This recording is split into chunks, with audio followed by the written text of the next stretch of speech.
Hi everyone. So this is the fifth week when we are meeting for this tutorial on the course on control engineering, right? And so just a brief introduction. My name is Soumya and I'm your TA for this course. I'm a PhD student at IIT Gandhinagar. All right. So yeah, I am your TA for this whole course for 12 weeks. So just let's start with the very basics of what we have learned. So you might be already aware from what you have already seen in the lectures so far. You would know that today we are going to deal everything with root locus, right? So there are a couple of steps that we follow.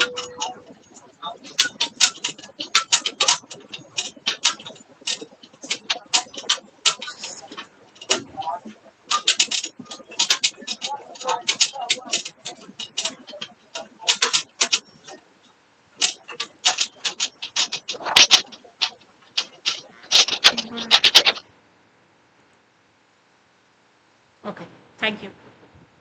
So today we are going to deal with the concepts related to root locus.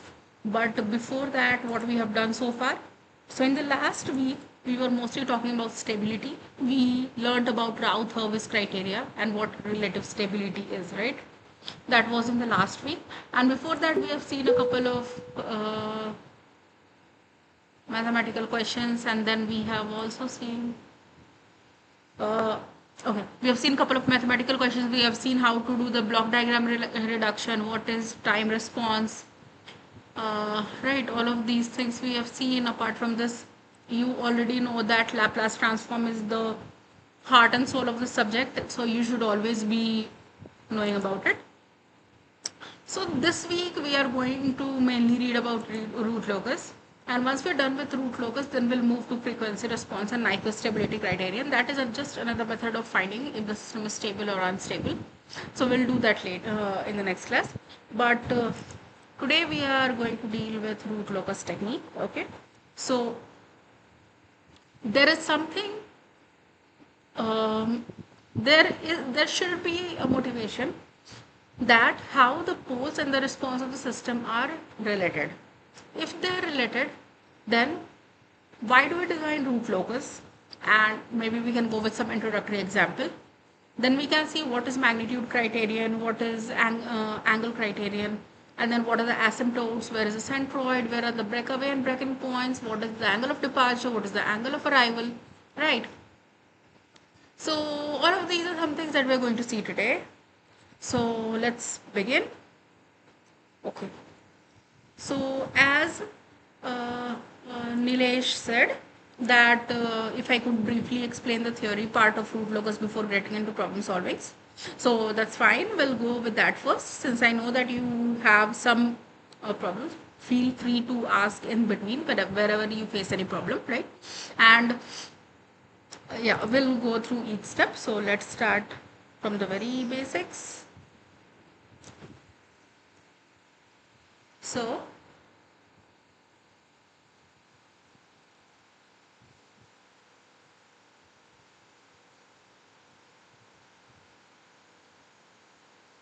why do we need root locus? Okay, so let's talk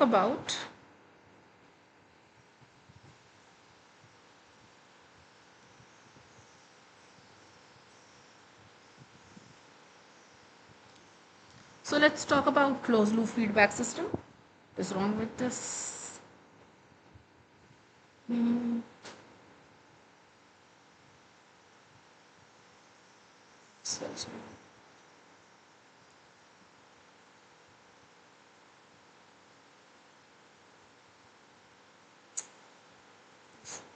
ठीक है. We'll talk about closed loop feedback system.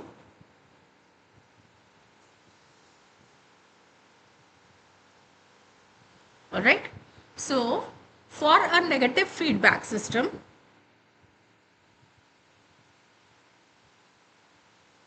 your transfer function, the closed loop transfer function is, let's say there is a controller or there is a gain k associated in the forward path into gs upon 1 plus k into gs into hs. All right. So the closed loop poles are the roots of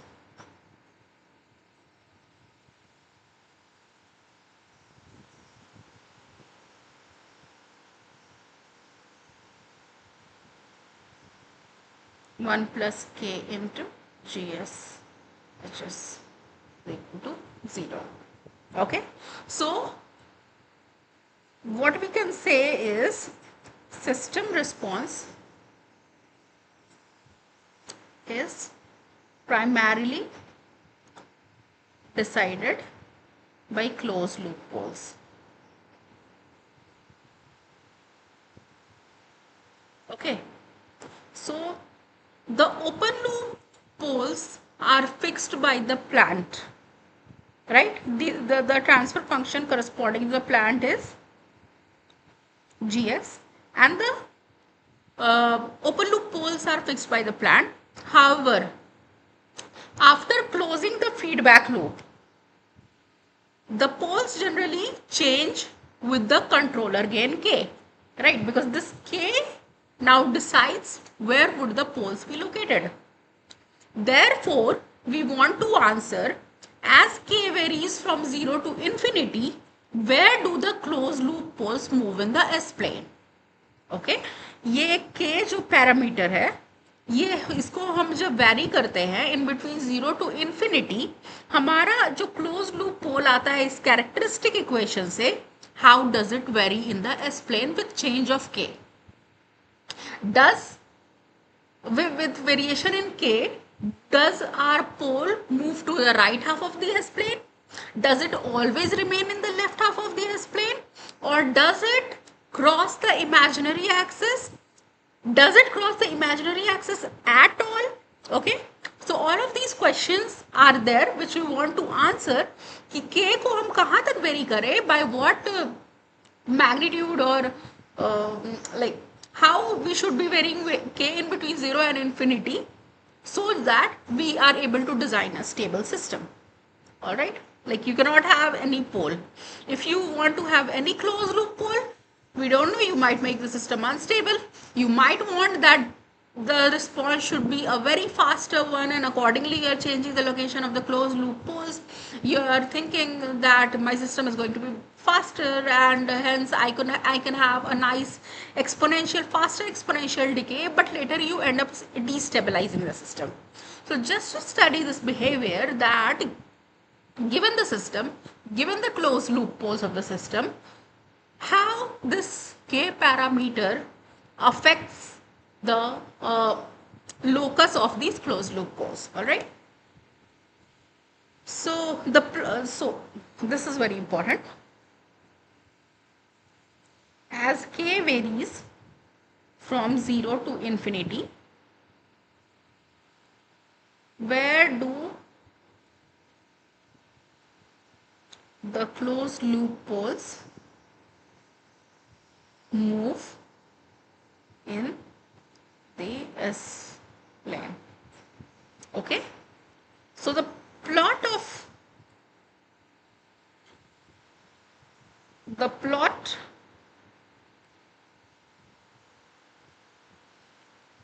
of these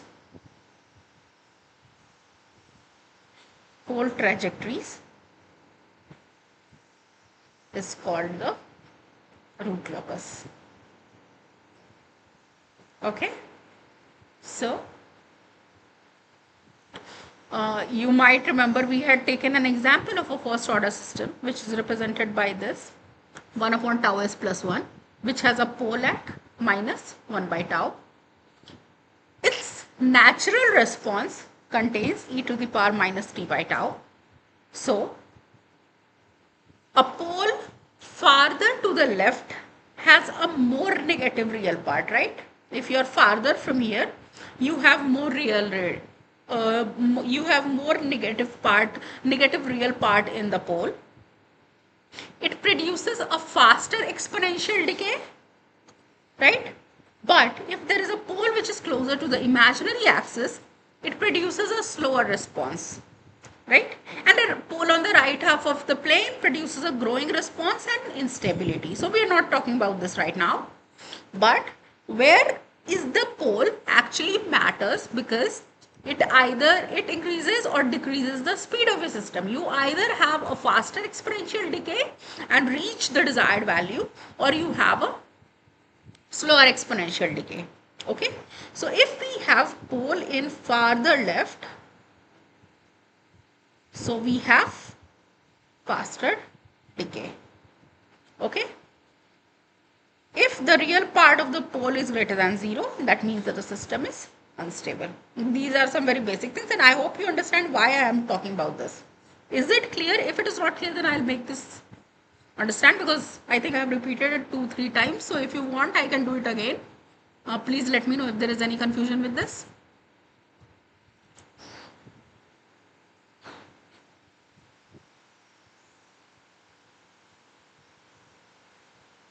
Okay, thank you. So, okay, now if we talk about second order system, then we have seen a general second order system can be represented by omega n square upon s square plus 2 zeta omega n s plus omega n square, right? You know very well that we have two poles of the system, which are represented by minus zeta omega n plus minus j omega n under root 1 minus zeta square. You can condense it into omega d. So, if your zeta is equal to 0, it is an undamped system. If your zeta lies in between 0 and 1, it is underdamped. If your zeta is equal to 1, it is critically damped. If zeta is greater than 1, it is overdamped. So for a complex pole, which is represented by sigma plus j omega d, your magnitude of this pole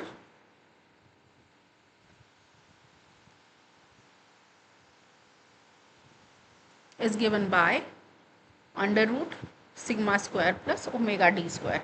And if you do all the math and everything, you will see that zeta turns out to be, I think this has been covered, minus sigma upon sigma square plus omega d square. What I am ultimately arriving to is the following expression. Do you remember this from the lecture? So the thing is, there are many plots that you can have from here. If you are talking about the S plane, then for constant for constant omega n, there is a circle. So you have multiple circles for different omega n's. For constant zeta, you have straight line coming out from the origin. For example, this zeta can be some value, and the angle which it makes, I think this angle is theta. Correct me if I am wrong here. Cos theta is zeta omega n is here.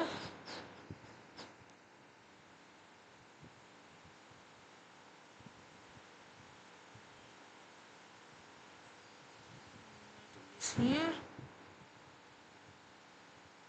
Yeah.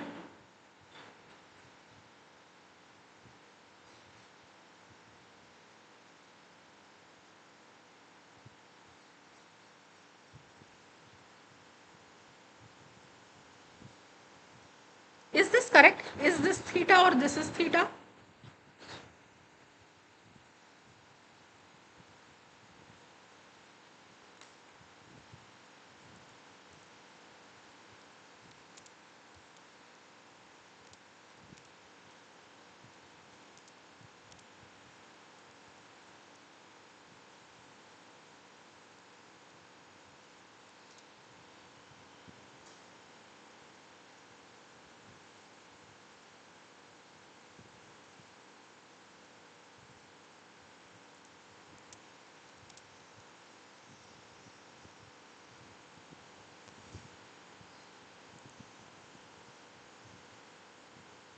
Okay.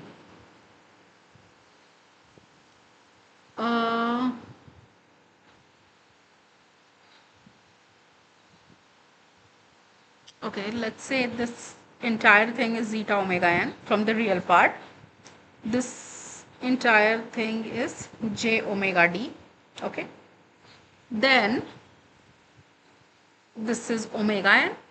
So you're okay. So this is not theta, rather this is theta, right? So from here cos theta is equal to zeta omega n upon omega n cancels out, and from here you get zeta, right? So okay, so this is one of the most important relations that will always be used. Okay, so root locus converts controller gain selection into a geometric pole placement problem. Okay, so we'll see it how.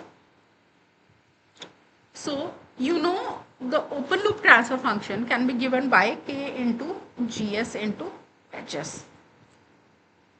We understood that root locus is the trajectory of closed loop poles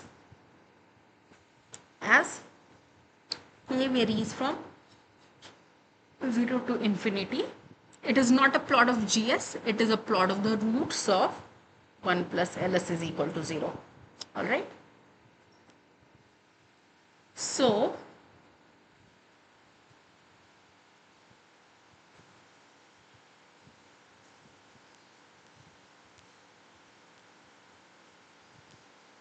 okay, okay. So what are the things that we follow for learning about root locus? One of the things that you might remember is we initially start with what are the poles of the open loop system. Then we try to find out where are they exactly located, right? You find out what are the poles of the closed loop system. You find out where are they exactly located. Then you find out how many number of open loop poles or zeros lie towards any test point. So for example, if I have a test point here and then later I have here and later I have here, then how many of them I have towards the right of it. The number of points that I have towards the right of it, if it is odd, then we consider that part lies on the root locus. If not, we say that it does not lie on the root locus. Once you have them, then from there you start what is the number of asymptote. You try to find out what is the point of intersection of asymptotes. Then you try to find out what are the breakaway and break-in points. Then you try to find out if the root locus has so for the poles and zeros, if there are angle of departure and angle of arrival, you try to find out if the root locus intersects with the imaginary axis, right? These are very basic points that we deal with, and this is in a very logical manner. The first thing is find out where are the poles and zeros located on the real axis. Once you have access to it, then you find out, okay, then how many branches do I have? How many branches originate from the poles and move to zeros? We don't know. So the number of branches you calculate. Now, the branches would go along which direction? For that, you have the concept of asymptotes. How many number of asymptotes are there and at what angle they are there, and at what point there is centroid of this asymptote. All of these things you have to find at once. Once you find that, you have to find out if there is a breakaway or break-in point. For example, if there are two poles, then the root locus originates from here, the root locus originates from here, you get a breakaway point here. Okay, it can also be a break-in point at other times when there are two zeros and the branches are coming from the poles. Okay, then you try to find out what is the angle of departure and what is the angle of arrival if there are complex conjugate poles. For example, this is a pole. What is the angle of departure from this? If there is a zero somewhere here, what is the angle of arrival to this? You try to find it out. Next, what you want to find out, do these locus intersect with the imaginary axis? Are they intersecting here and here or anywhere? If they are intersecting, you'll get some valid values where they are intersecting. Else, for that, the k will turn out to be negative and you will conclude that, okay, my k varied in between 0 to infinity and it does not work here. All right. So these are the steps that we follow for root locus. So I think we can go into this one by one, but I don't think there is a need. I think with the problems, it would be very clear. But okay, let's go with very basic construction rules. All right. Very basic.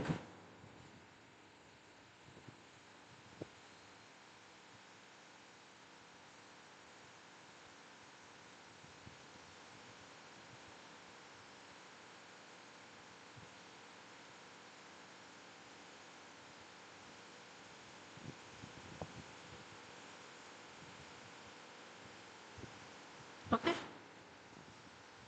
So the very first thing, uh, okay, you can go with many methods, but let's start with real axis segments first.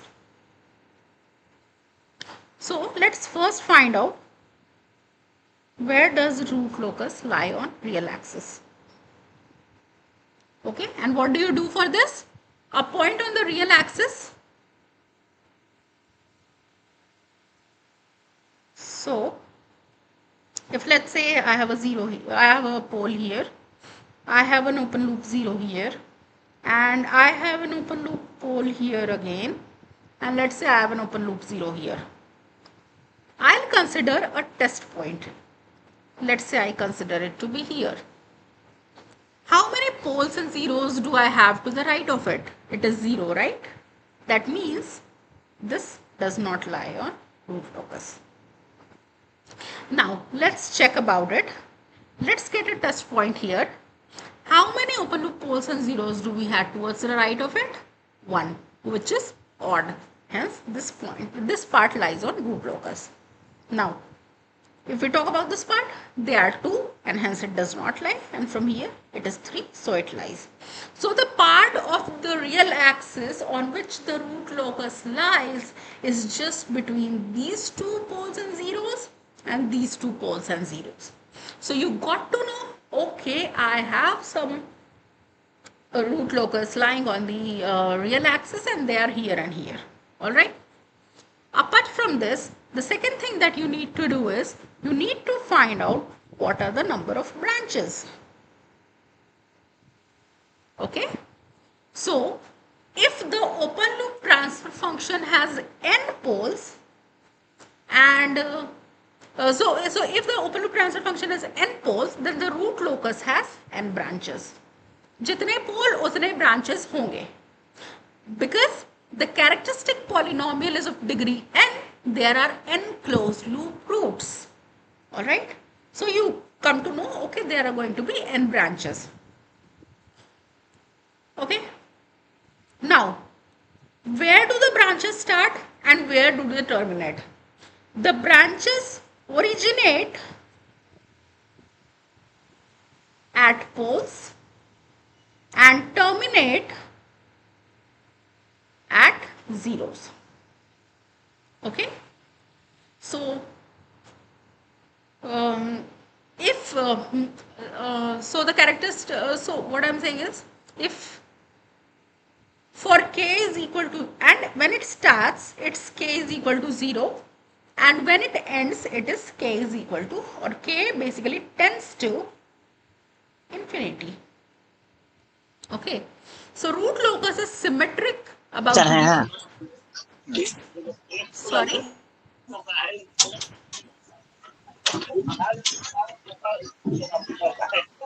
काम आदमी एक दूगो खाने से क्या होगा? Hello, Lal Krishna, can you mute yourself?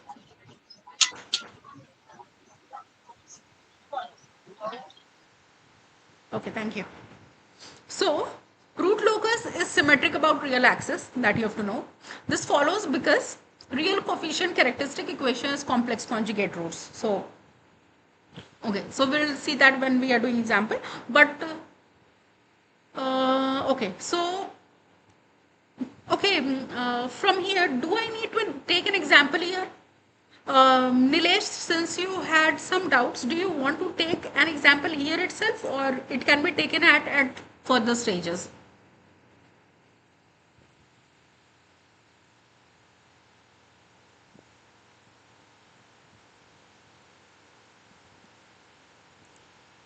Okay, it can be taken later. Where do you exactly have the problem? Can you tell me so that I can discuss that part in more detail? Like it is during asymptotes or something else?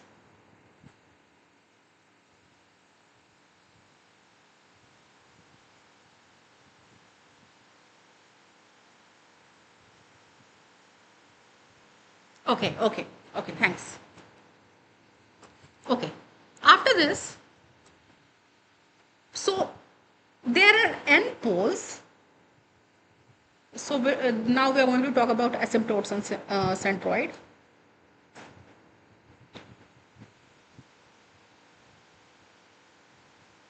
Okay. So there are n poles, right? And m zeros. This is what we have. So the number of asymptotes that we have are n minus m. And why do we say that? So if there are poles, let's say here we have a pole, here we have a 0, and then we have a pole here, and then maybe have a 0 somewhere else.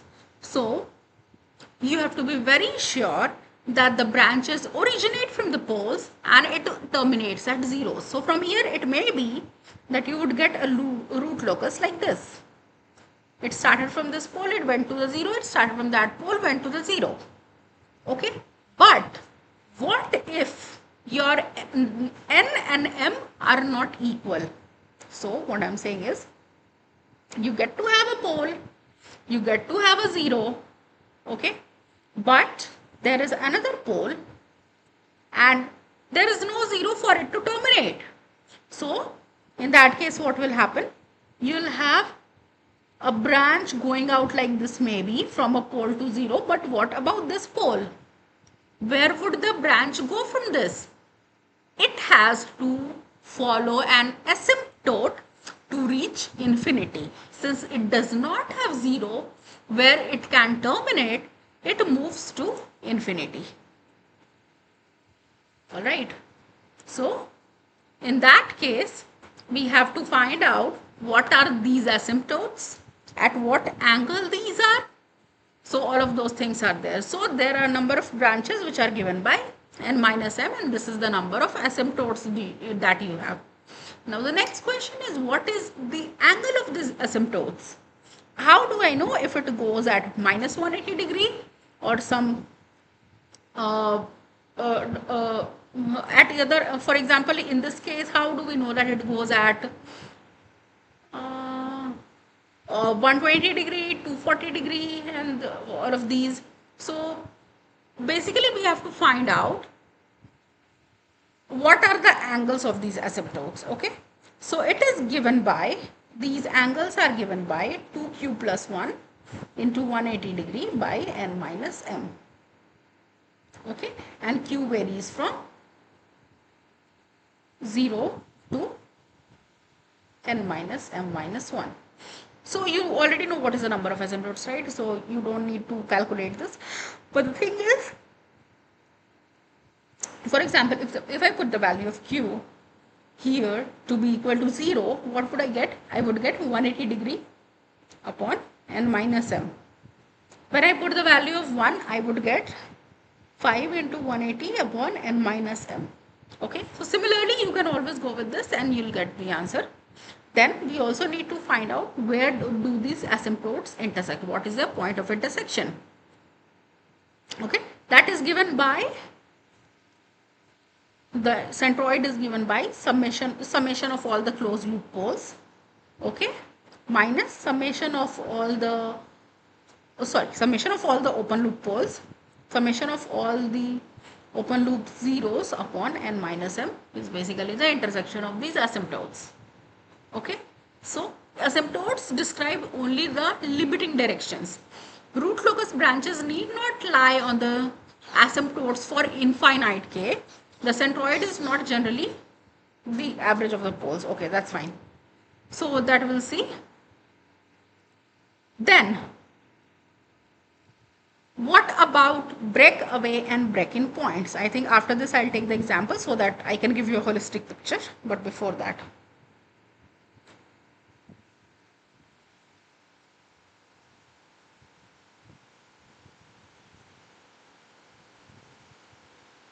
okay, so when two real axis branches meet, if there is a pole here and there is a pole here, if let's say a branch is originating from here, a branch is originating from here, it cannot move any further beyond this point. So they must leave the real axis. That leaving point is called breakaway point. Okay?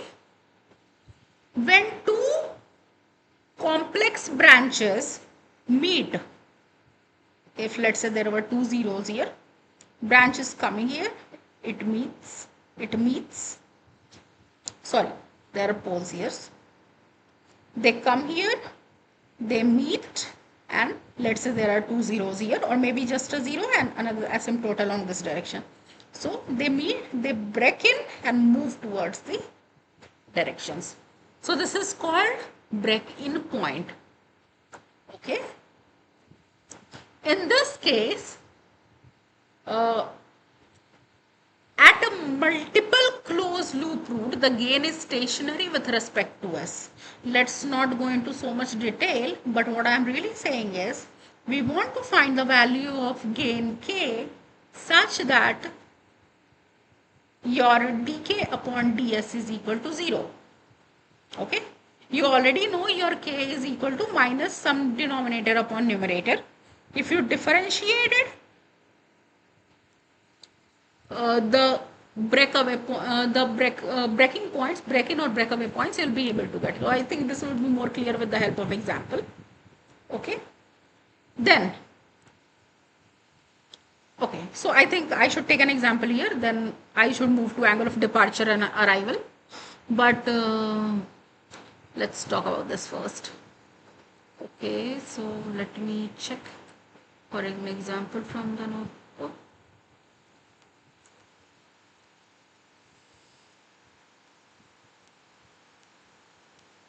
Okay, so we'll do a question.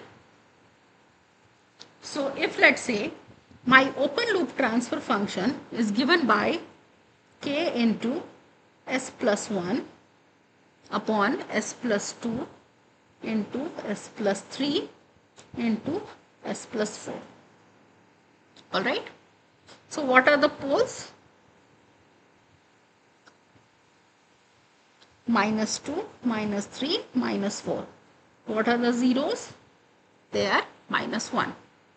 So how many branches do we have? And how many of them end at 0 and how many of them end at infinity?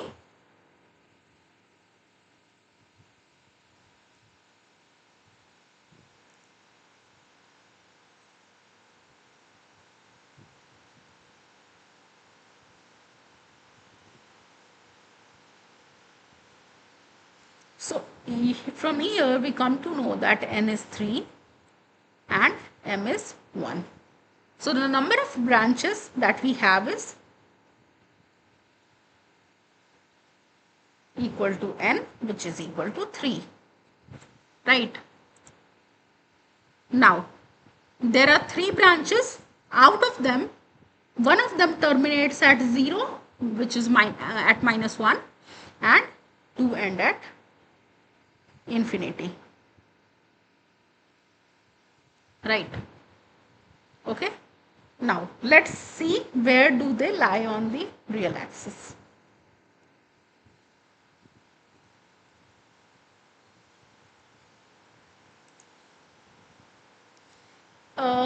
What are the, okay, minus 2, minus 3 and minus 4.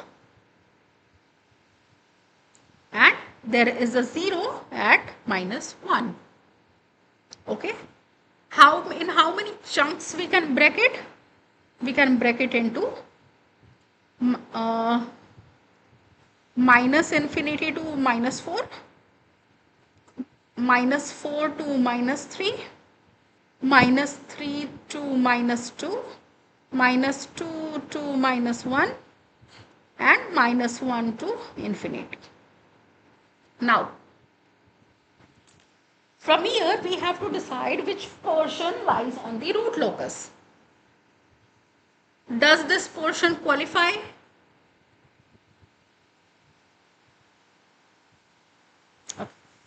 Does this portion qualify to be on the root locus? How many poles and zeros do we have to the right of it? 0, right? So this won't qualify. Would this qualify? Yes, we have 1. Would this? No. Would this? Yes, because we have 3 beside it, and this would also be no. Okay. So your real axis locus is just in between -4 and -3 and -2 and -1. All right. I hope this is clear. Okay. So after this, we are set to do or set to work on the asymptotes.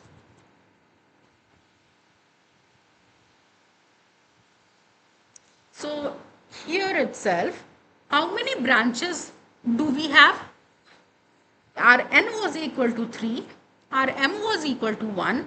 Therefore, the number of branches that we have is equal to 3, right? That we have already seen. Now, how many asymptotes do we have? Number of asymptotes is equal to n minus m, which is equal to 2. What are the angles of these asymptotes? It's 180 degree by 2 is equal to 90 degree, and 3 into 180 degree by 2, which is equal to 270 degrees. Okay. Thus, the two angles are 90 degrees and 270 degrees. What is a centroid? You have to sum up all the poles, subtract the 0 and do n minus m. From here you will get it to be equal to -4. Okay. So basically there are two asymptotes. One is along this direction and this direction, 90 and 270 degrees, right? And what is the angle of intersection of these asymptotes? It is at -4. So I drew it wrong. What happened?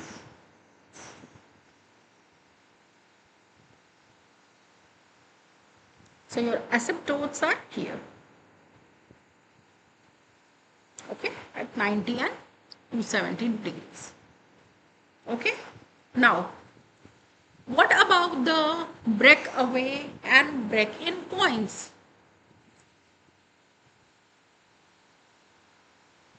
So from here, what can you write about Ks? What is K here? K can be written as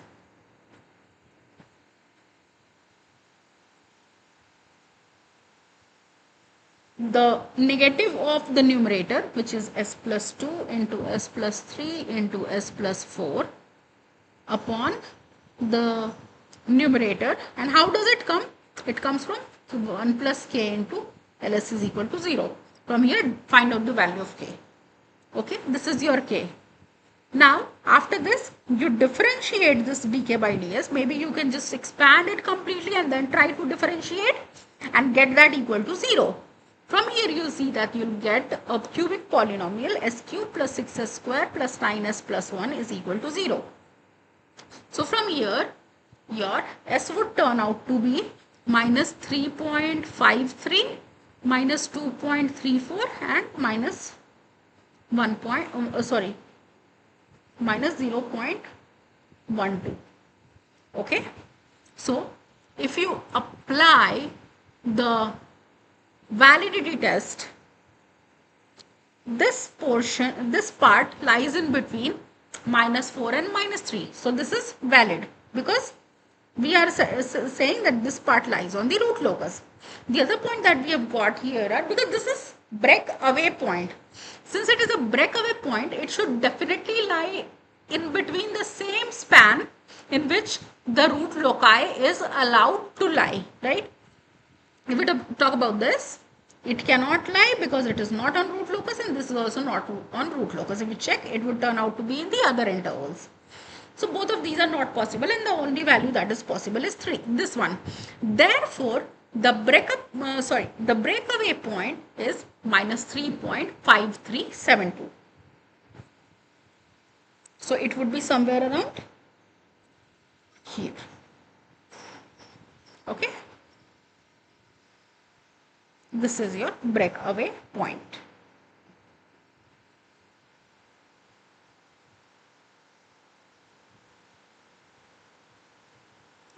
this is something that you have now. So it's as of now, what you can be certain about is the following. Is Paul said there would be a branch going towards 0, and from this there would be a branch coming out. From here also there would be a branch coming out. They both would come to this breakaway point, and then they would go along the asymptotes.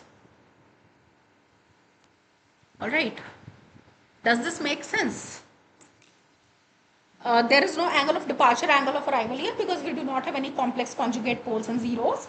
But this is all about angle of, this is all about the breakaway point.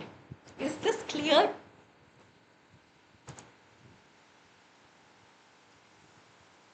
Okay. Okay. So, after this, there are rules for angle of departure and arrival, and you just have to make sure that they are valid only when the poles are imaginary. They are occurring, the poles or zeros, any of them are imaginary, and they are occurring in conjugate pairs. Okay, so if you have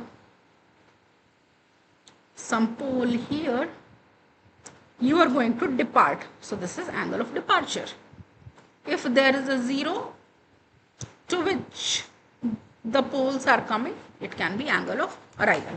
Now it is just given by the formula.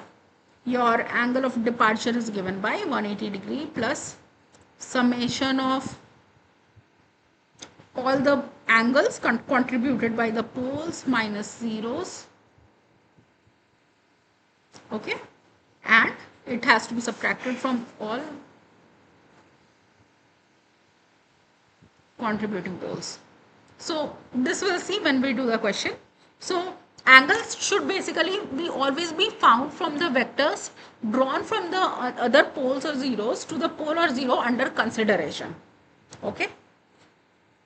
So let's solve it with the help of a question. Okay. So let's say I think we cannot take the previous question because the question should have this thing. Okay. For example, you get an LS to be equal to K into S plus 1 upon S square plus 4S plus 13. So your poles are P1 and P2 are minus 2 plus minus J3 and 0 is minus 1. So you want to find out what is the departure angle from here. Okay. So you'll find out what is the departure angle from P1, which is minus 2 plus J3. So what is the zero contribution? It is P1 minus Z, which is minus 2 plus J3 minus minus 1. It is minus 1 plus J3. What is the angle contribution? It is 180 degree minus tan inverse 3, right? So from here you get it to be equal to 180.435 kind of. Then you have to also find out other pole contribution.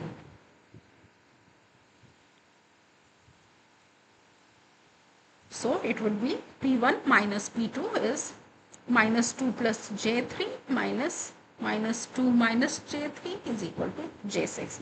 So the angle would be 90 degree from here if you see. So your angle of departure would turn out to be 180 degree plus 108.435 degrees minus 90 degree. It would be 198.435 degrees. By conjugate symmetry, the departure angle for the lower pole, if you try to find it out, it would turn out to be 161.565 degrees. Okay, so you can check it clearly. So this is the way we go with angle of departure and angle of arrival. Hi Lal Krishna, can you please mute yourself? पहले लोग कदर करता था, अब लोग गदर करता है।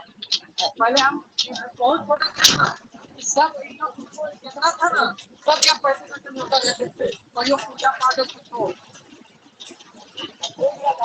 अभी बच्चा लोग को बोल के देखो ना। घर से निकल आप ही निकल स्कूल से घर, घर से स्कूल, उसके अलावा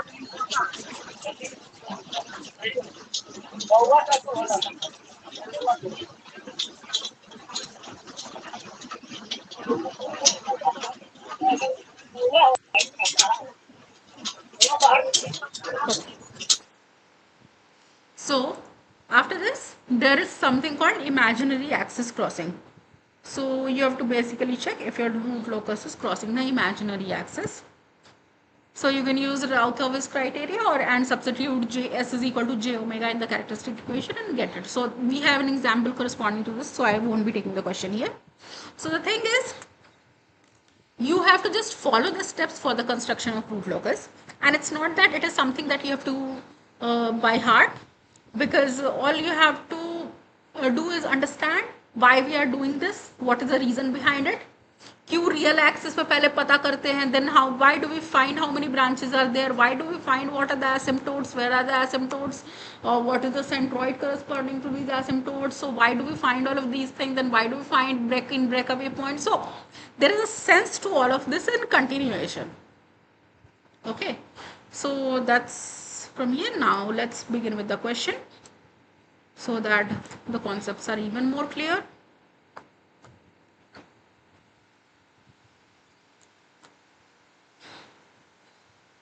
Okay, so consider the unity feedback system with GS as k into s plus 5 upon s minus 1 into s minus 2. The closed loop characteristic equation is,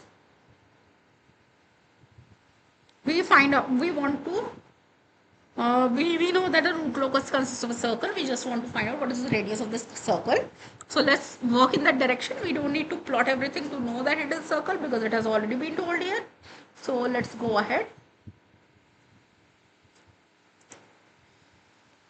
Okay.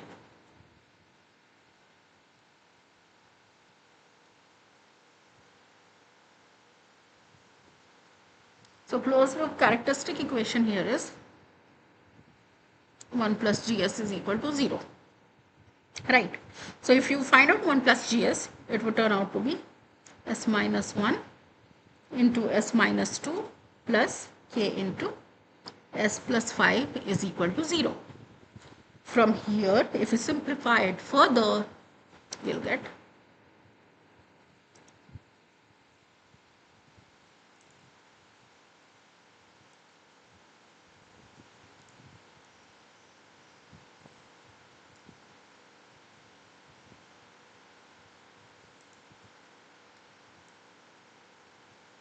okay. So from here, this characteristic equation would be k minus 3 into s plus 2 plus 5k is equal to 0. Now, let a point on the complex part of the root locus be the following. Because it is circle, it definitely has got some complex part, right? So let's assume a point on the complex part of the root locus B. S is equal to x plus jy. Okay. So if you substitute this into the characteristic equation here, what will get? X plus jy ka square plus k minus 3 into x plus jy plus 2 plus 5k is equal to 0. If you separate the imaginary part,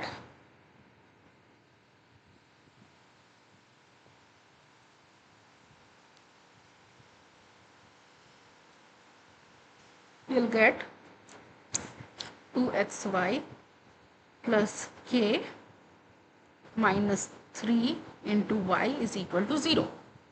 So for the complex part of the root locus, y is not equal to 0, right? So 2x plus k minus 3 has to be equal to 0. From here you get k is equal to 3 minus 2x. Okay. Now let's consider the real part that we are getting from here. So it's x plus jy ka square plus k minus 3 into x plus jy plus 2 plus 5k is equal to 0. So, if you, sorry, I should have simplified it. I'll write directly the simplified part, x square minus y square minus 2x square, right, plus 2 plus 15 minus 10x is equal to 0. So from here, minus x square minus y square minus 10x plus 17 is equal to 0. Therefore, x square plus y square plus 10x minus 17 is equal to 0. So, if you complete the square, x plus 5 ka square plus y square is equal to 42. You get the equation of a circle here, right? So from here, what you can say, your xc, center of the circle, x coordinate is minus 5, your yc is 0, and your radius is root 42. So your center is minus 5 plus j0. Right? Then the diameter of the circle is what? The diameter of the circle is root 42. It would come to be somewhat around, radius is root 42. It would come out to be around 6.48 and your diameter is 2r, which is 12.96 units. Okay. I hope there is no confusion in this. So the thing was, we did not go into plotting the root locus here. That was the most important thing. And the reason we did this was because we had already been given in question that the root locus is a circle. We just wanted to find out what is the center of the circle. So definitely it would have some complex part. Let's put it over there. Try to get the equation of the circle. Arrive at it. Once we are at it, we will be able to say what it is. Now, if you had started from the beginning, you would have just noted out what are the open loop poles, what are the open loop zeros. You would have plotted, you would have seen, okay, it turns out to be a circle, and from there itself, from the graph itself, you'll be able to say what is the center of the circle and what is the radius of the circle. That is when you plot the root locus. You get it from the graph itself. Right? That's the whole point. If you don't want to get it from the graph, if you don't want to go and draw the root locus, one way to deal with this one. Okay, all you have to do is just plug in x plus jy, try to find out at the end what is the equation of the circle that you're getting. Right? Because it is in xy plane, it is not constrained to just the real axis. Okay.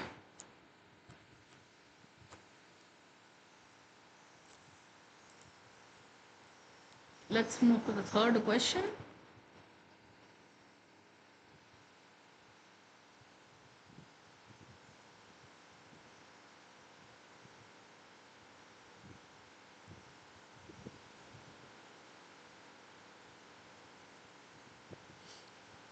Okay. The gain at the point where the locus crosses the 0.5 damping ratio line is what? So as we already saw, corresponding to different zetas, there are different lines. Okay. We want to do it corresponding to 0.5 damping ratio line. Alright. So the closed loop characteristic equation is s square plus k minus 3s plus 2 plus 5k is equal to 0. You can compare it with the standard second order characteristic equation, which is given by this quantity. Therefore, from here, 2 zeta omega n is equal to k minus 3 and omega n square is equal to 2 plus 5k. Okay. So, for zeta equal to 0.5, your k minus 3 would be equal to 2 into 0.5 into 2 plus 5k.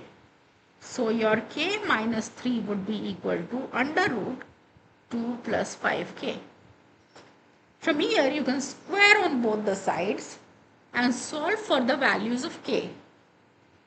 They would turn out to be 10.32 and 0.678. Okay. However, the original unsquared equation requires k minus 3 to be equal to 2 plus 5k to be greater than equal to 0. So, k is greater than 3. Therefore, k is equal to 6, 7, 8 wala part should be rejected. Okay. So from here it corresponds to the poles in the right half of the S plane, hence a negative damping ratio rather than zeta equal to 0.5. So from here your required gain is 10.32. Okay. At this gain, the closed loop poles you can find out directly, which lie on the zeta line as well. So all of them can be found out. The main common error that people do here is retaining k is equal to 0.678 after squaring. Squaring removes the sign condition and introduces an invalid solution. Okay. So we should be aware of this. So from here you'll get the of k to be 10.32. Okay.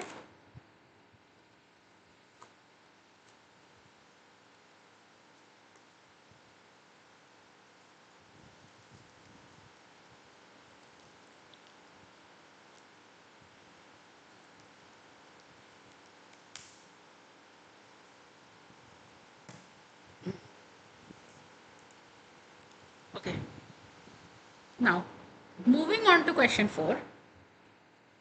Consider a negative unity feedback system with variable gain k cascaded with a plant g in the forward path. If the plant transfer function is given by this quantity, which of the following points are possible closed loop poles? Okay. So,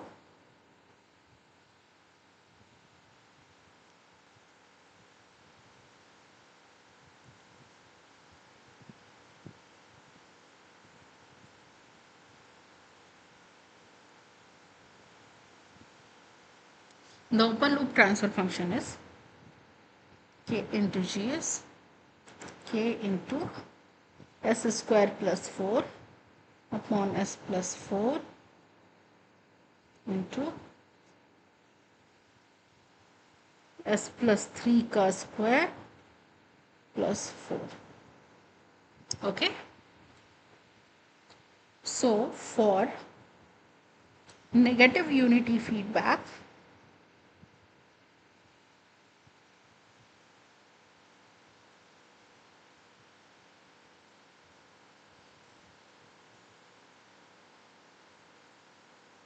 the characteristic equation is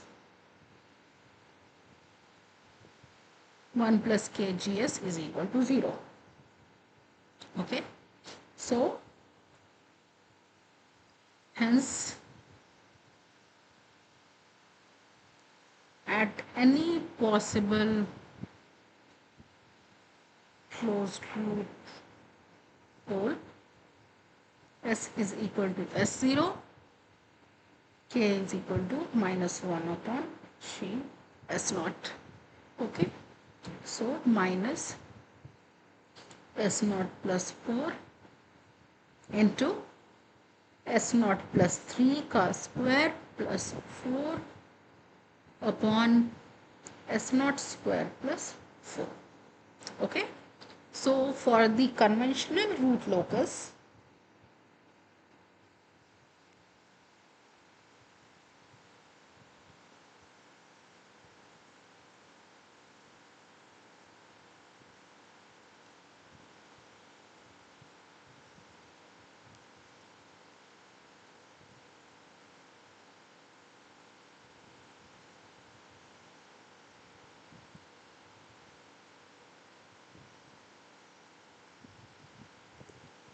k must be real and non-negative, right?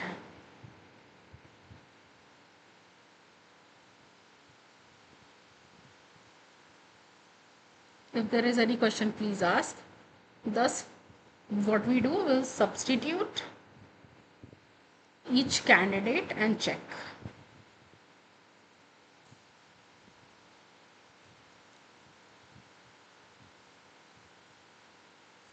Whether the resulting k is real and positive. Okay, so let's go with option 1, which is s is equal to minus 6 plus 0j. So your k is minus of minus 6 plus 4 to minus 6 plus 3 का square plus 4 upon minus 6 का square plus 4. So it is minus of minus 2 into 9 plus 4 upon 36 plus 4, which is 26 by 40, right? So it is 0.65. So since k is equal to 0.65 is real and positive, this is a minus 6 plus j0 is a possible closed loop pole. Okay. If we similarly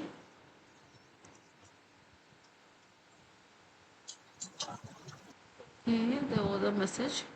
Thank you so much, ma'am. I have to leave the meeting now as I have something to attend to. You really helped clear up my doubts. I really appreciate you taking the time to explain. Okay. It was a pleasure to explain. Thank you. Okay. So let's move ahead.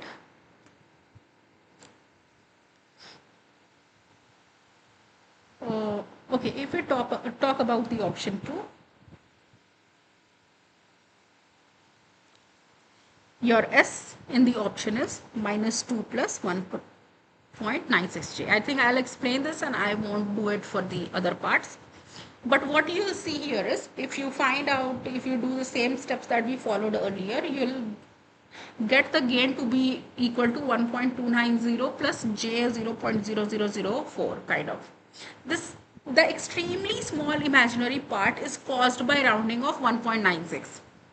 Using the exact root locus intersection gives a completely real positive gain of approximately 1.29.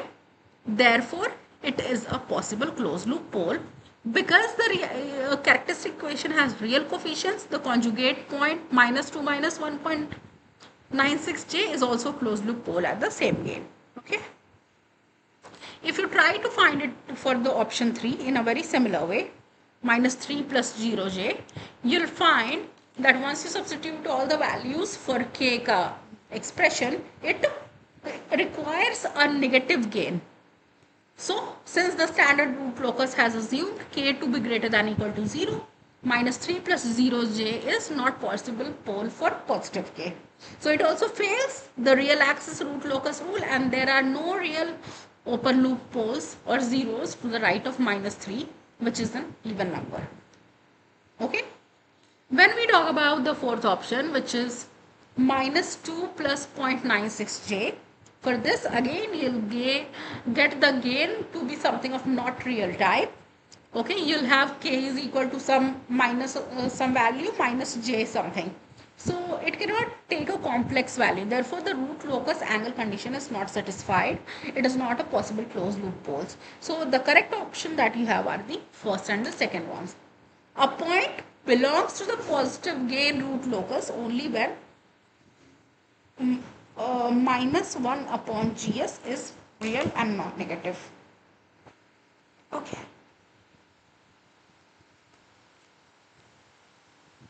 Okay, let's move to the next question.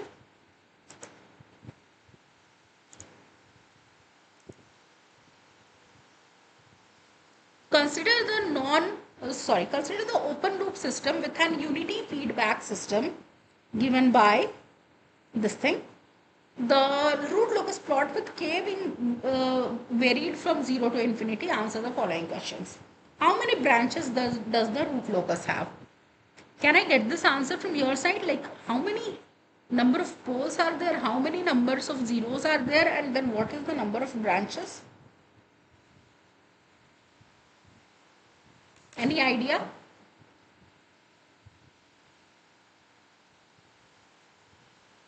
There are 3 poles. There is 1 0. How many branches do we have?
Any answer?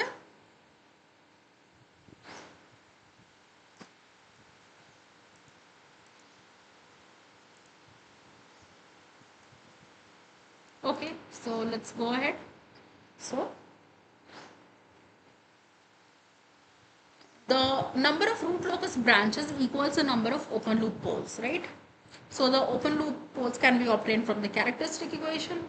So the open loop poles are s is equal to 0, s is equal to minus 13 and s is equal to minus 2. There are 3 open loop poles, hence the root locus has 3 branches, right? This is 3, this is 1.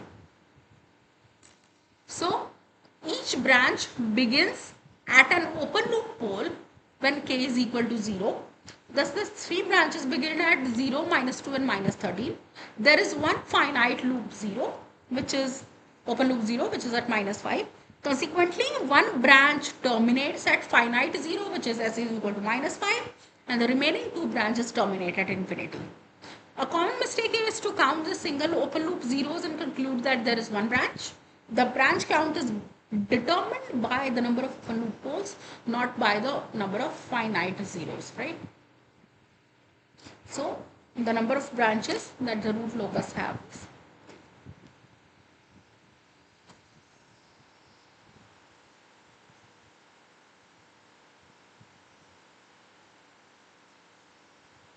Okay.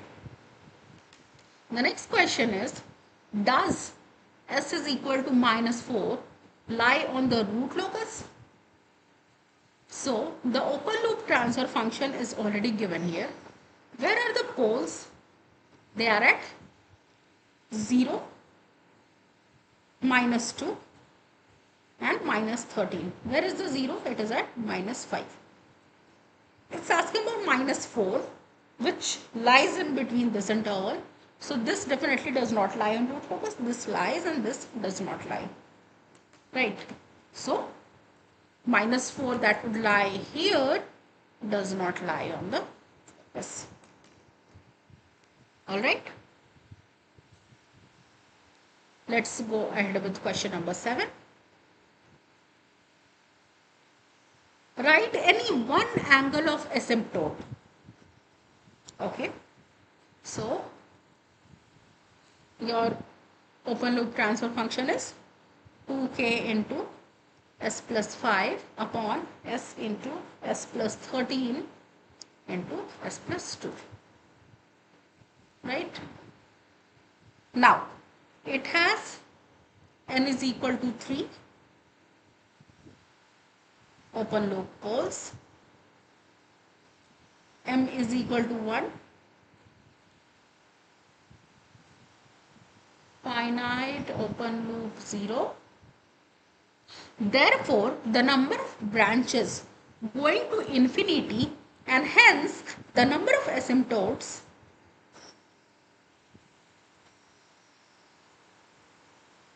is n minus m, which is 3 minus 1, which is equal to 2. The asymptote angles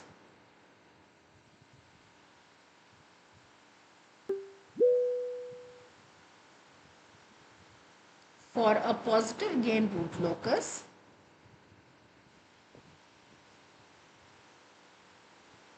are, so you define the angle by pi q is 2q plus 1 into 180 degree upon n minus m. From here, you can put q is equal to 1 to n minus m minus 1.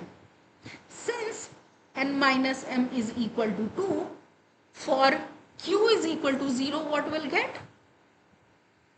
We'll get theta 0 is 2 into 0 plus 1, 180 degree upon 2, right? Which is 90 degree.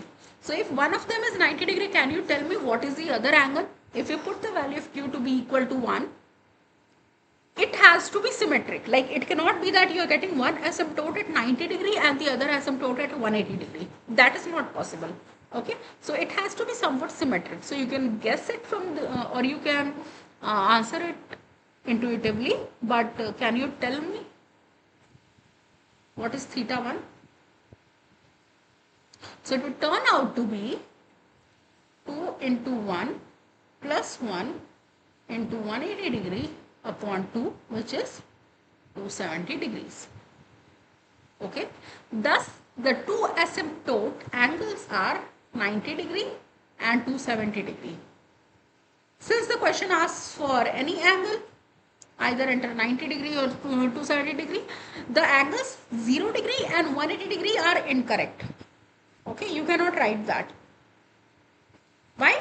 Because they do not satisfy the positive angle root locus asymptote formula for n minus m is equal to 2. The constant factor 2 in the numerator affects the gain values, but it does not affect the asymptote angles. So, this is the answer to this question. Okay?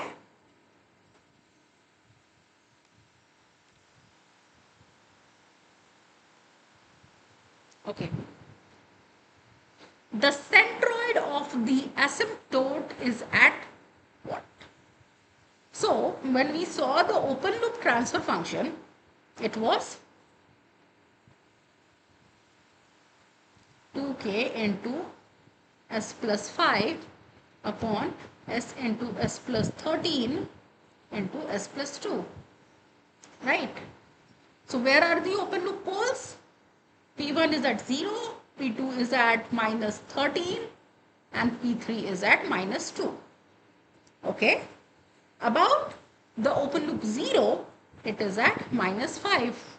Then how do we find out the centroid of root locus asymptotes?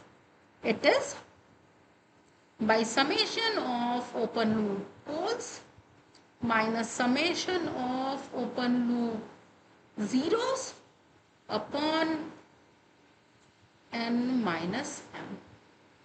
Right. Where n is equal to 3 and m is equal to 1. I hope everyone understands that.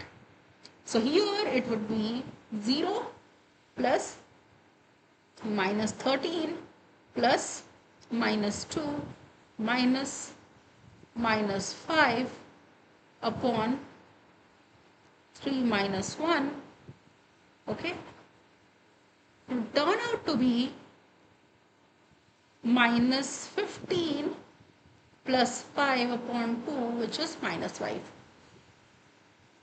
Okay. Thus, the two asymptotes found previously have angles of 90 degree and 270 degree. Hence, they both are vertical lines passing through minus 5. If this is minus 5, there are two asymptotes passing through it. Okay. So, the centroid here is at minus 5. So, you cannot average the poles. You have to divide by n minus m. Okay. It should subtract the sum of the finite zeros and divide by n minus m. Okay. Now, the next question is, what is the value of the breakaway point rounded to 1 decimal place? Okay. So, you know very well that for finding out the breakaway point, we have to write the expression in such a way that ks is equal to some particular expression, which is a function of s. So, then once you get k as function of s, you differentiate it with respect to s, equate it to 0, you get values. So, let's do it.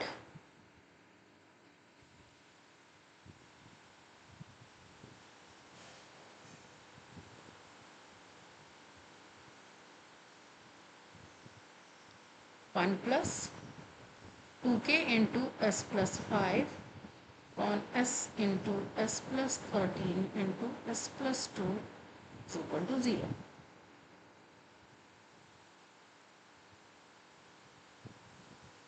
Solving for k, ks is minus s into s plus 13 into s plus 2 on 2 into s plus 5. Okay. So a real axis breakaway or break-in point satisfies dk upon ds is equal to 0. From here, if you try to simplify it completely and then arrive at a particular expression, you see that it turns out to be s cube plus 15s square. Should I wait? Do you guys want to solve this completely and then I should be telling you the answer? It's just that what you have to do here is the following. You have to take this expression of k, differentiate it with respect to s, and equate it to 0. See if you are getting the value. So, I basically want to know what is the function that you are getting for s. Okay. From there, we'll try to find out the roots, and once we find out the roots, that would be a valid breakaway or break-in point, whatever is the need of the question. But can you give me an expression after differentiating the expression of k with respect to s? Okay. I think it is 7:23 now. I'll give you time till 7:25. If I have the answers, well and good. So please please tell me what are you able to deduce from here?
कर लेंगे।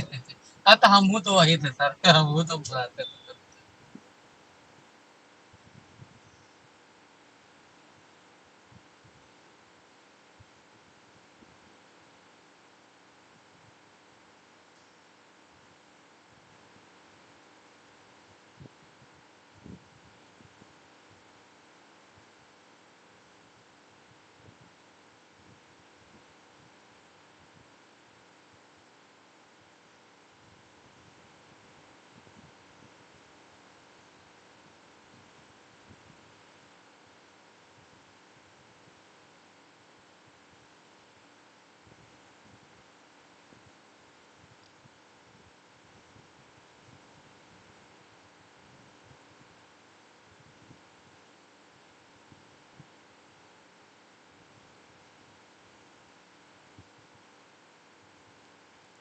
Okay, does anyone have an expression after differentiating k with respect to s?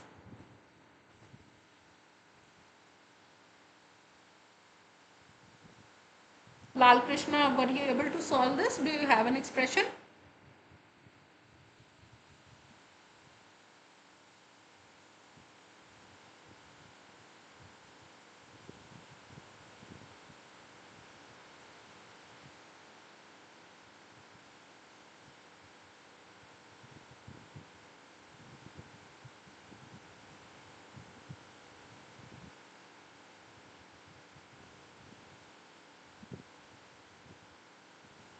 Okay.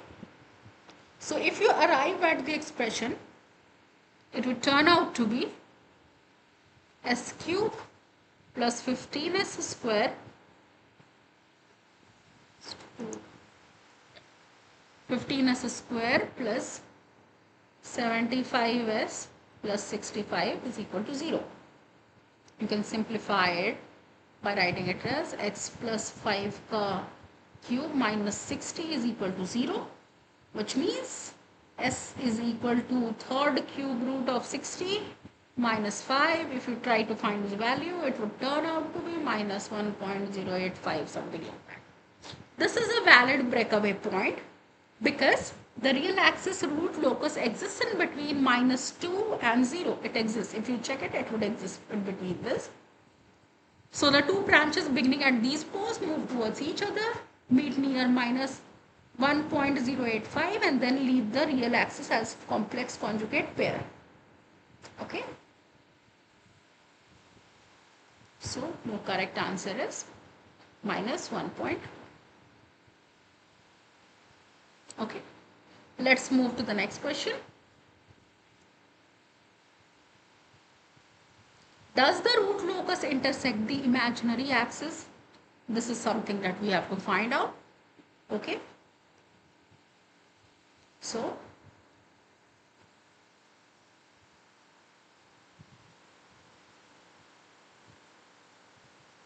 the closed loop characteristic equation is 1 plus 2k into s plus 5 upon s into s plus 13 into s plus 2 is equal to 0.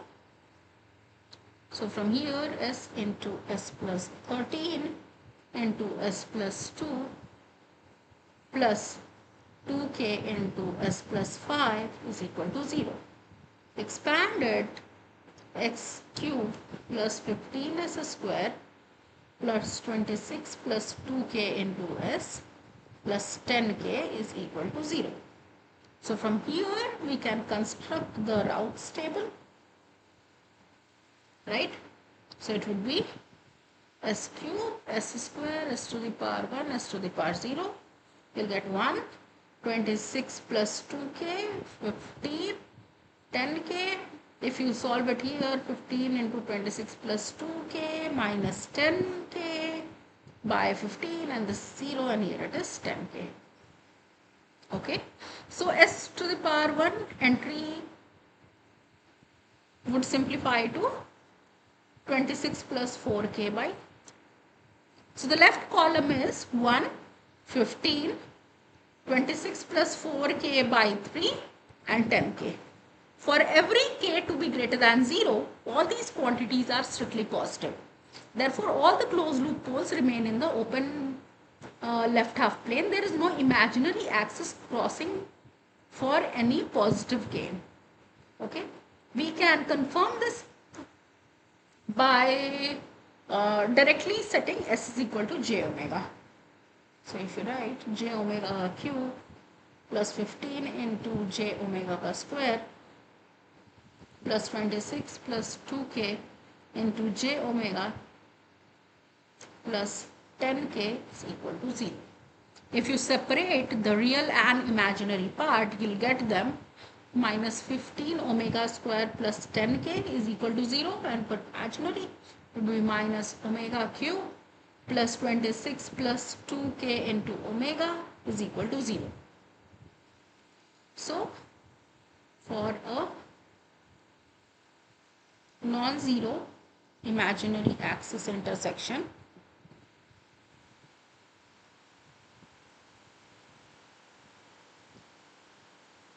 omega not equal to 0, so k is equal to 3 by 2 omega square, and omega square is 26 plus 2k. If you substitute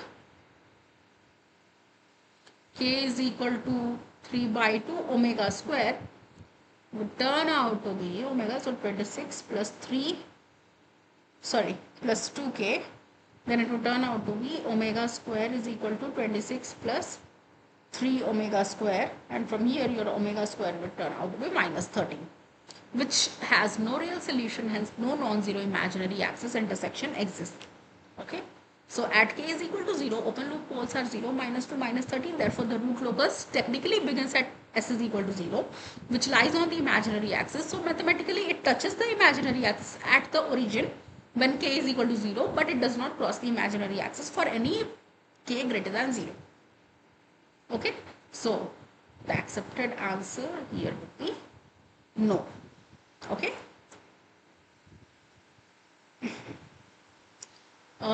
it is using intersect to mean a positive gain imaginary axis crossing. Strictly speaking, the question could have asked, does the root locus cross the imaginary axis? Okay, but since it is an intersection, okay, it's fine.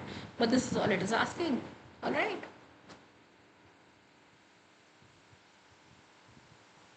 I hope this is clear.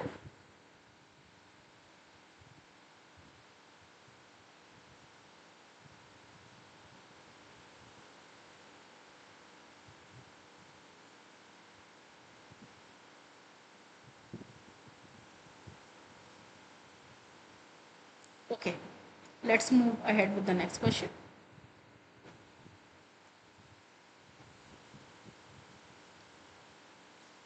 If you are asked to find out the gain for sustained oscillations, which point would you choose? A, B, C, or not possible for given root locus? Okay. So what is the need for sustained oscillations? For sustained oscillations, your closed loop poles should lie on the imaginary axis. Is it happening here? In this question, do you see the scenario?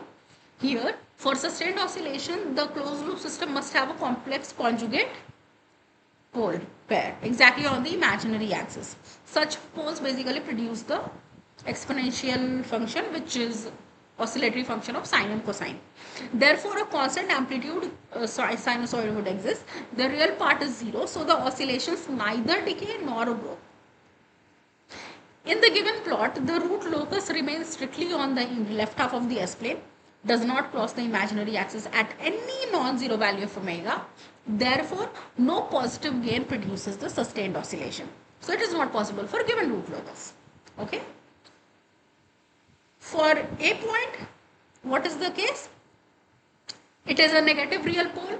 It produces a decaying non-oscillatory exponential e to the power minus alpha t, not a sinusoid. For point B, it is a complex pole in the left half plane. It produces oscillations, but their amplitude decays because real part is less than 0. These are damped, not sustained oscillations. Okay.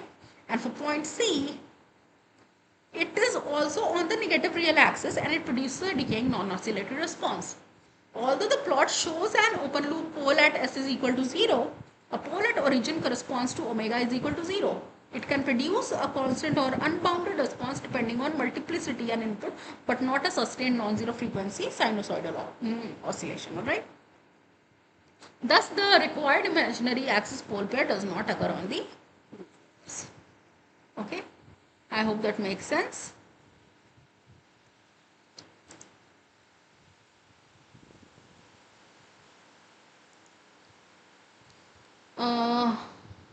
Apart from this, I think, okay.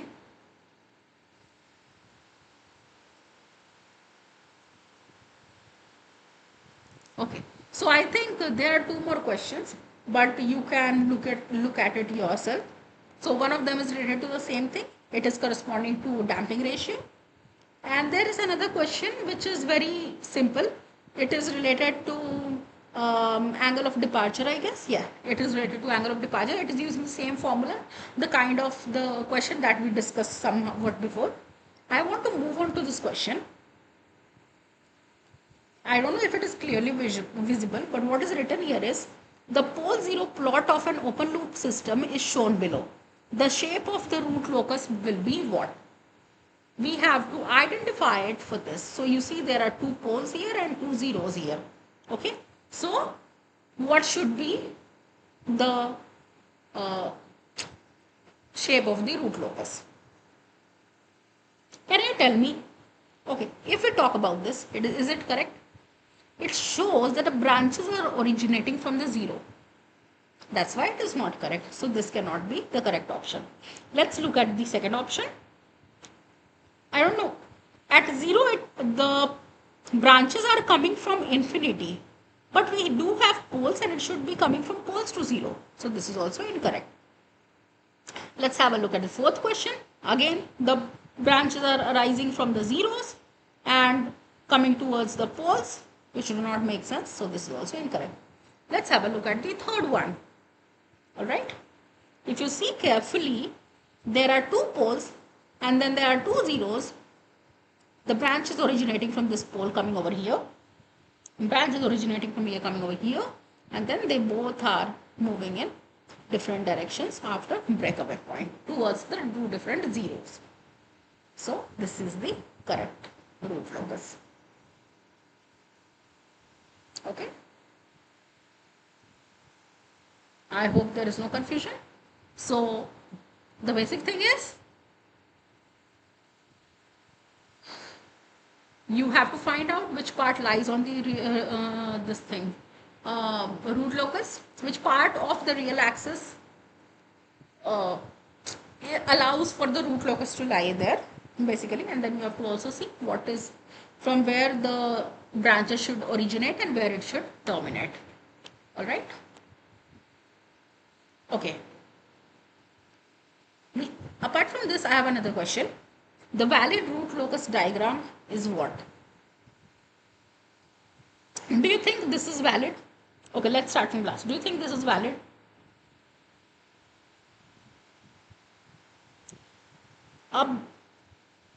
The branches are arising from the zeros and terminating at the poles. So this is wrong. Okay. If we talk about the third one, what it is? The branches are originating from the zeros and coming towards the pole. Okay. So this is also wrong. In the second option, the branches are originating from the poles and going towards zero. So in both of these, this is being satisfied, right? The thing is, you need to check if this angle of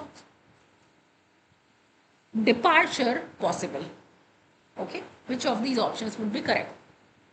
So let's say there are poles. So let the poles be s is equal to 0 and s is equal to plus minus jp. Okay, and let's say the zeros are plus minus jz and z is greater than p. Okay, so the open loop transfer function can be represented as k into s square plus z square upon s into s square plus p square. Okay, so So there are 3 poles and 2 zeros. So n is equal to 3 and m is equal to 2. So there are 3 branches that start at 3 poles. 2 branches terminate at 0 and 1 branch terminates at infinity. This is for sure, and this is what we have even from the first 2 options. Now,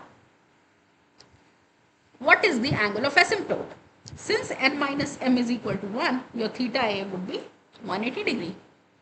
What is the centroid? Centroid is 0 minus 0 upon 1, which is 0. Thus, the branches beginning at the pole s is equal to 0 travels along the negative real axis towards infinity. So, this is also correct. Okay. Now, departure direction from the complex pole matters a lot. Okay. So, that is where we are going to differentiate it. So, let's find out. So,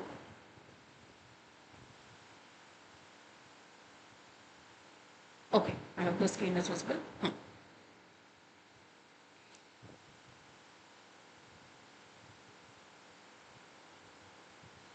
Departure direction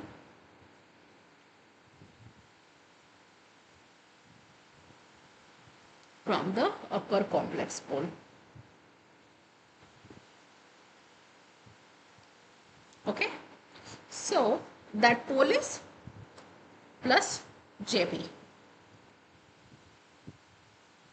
The angles from the zeros are 270 degree and 90 degree, which gives sigma theta z to be 360 degree.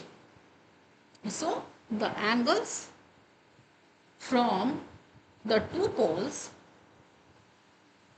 are 90 degree and 90 degree, giving theta p का summation to be equal to 180 degree. Okay, so angle of departure theta d is 180 degree plus theta z minus summation of theta p. If you do it, turn out to be 180 degree plus 360 degree minus 180 degree. It is equal to 360 degree basically, which is equal to 0 degree. Therefore, the branch departs at the upper complex pole towards the right half of the S-plane. Okay, because the angle of departure that we got is 0 degree. Okay, by conjugate symmetry, the lower branch also departs towards the right. As k increases, the upper branch starts at plus jp, curves through the right half plane and terminates here. And the lower branch also does the same in a very symmetric fashion. The branches from the origin move towards minus infinity. This is exactly the first diagram, right? So this is our correct option. Second and fourth,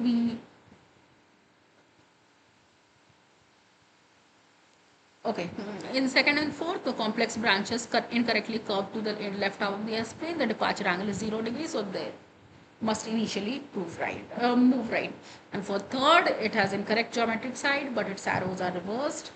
It has the correct geometric side, but the arrows are reversed. Root locus branches move from poles to zeros as k increases and not from zeros to poles. So that is the whole reason here. Okay, I hope this is very clear. So with this, we move to end of today's lecture. Okay, and so today we have seen root locus completely. In the next class, we are going to start dealing with frequency response. We are going to see what are polar plots, what is Nyquist stability criterion. Okay, we'll also see some special cases of Nyquist stability and Bode plot analysis. This is all that we are going to start with. So once this is done, then we can move to controllers. So we'll get introduced to very basic PID controller. But before that, we have to finish this. So if there is any question, we can take it right now.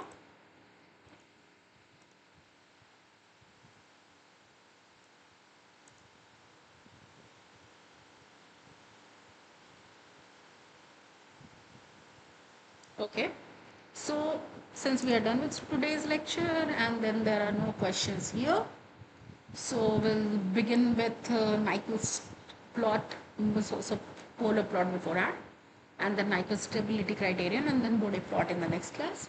So see you on Monday at the same time at 6 p.m. Till then, bye. Thanks for attending.